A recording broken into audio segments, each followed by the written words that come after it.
ఇవాళ British prime minister care స్ట్రామర్ తన మొత్తం బృందంతో, యావత్ బృందంతో, అలా టీంతోని భారత్కు వస్తుంది. దేనికోసం అని అంటే ఒక ట్రేడ్ మిషన్ మీద భారత్కు వస్తున్నాడు.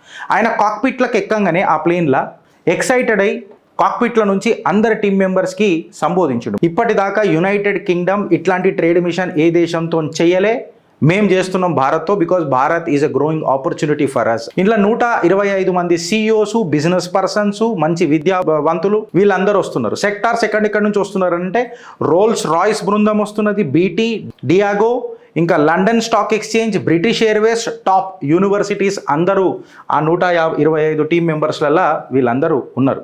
భారత్నే ఎందుకు ఇవాళ బ్రిటిష్ మళ్ళా కౌగిలించుకోనికి ప్రయత్నం చేస్తున్నది అని అంటే సోనేకి చిడి భారత్ था, है और हमेशा रहेगा. Bharat is a 4th largest economy, $4.2 trillion. Purchase power ప్యారిటీలో తీసుకుంటే 3వ స్థానంలో ఉన్నది నా భారత్. IMF ప్రకారము 6.5 to 7.8 world's fastest growing major ఎకానమీలలో భారత్ ఉన్నది.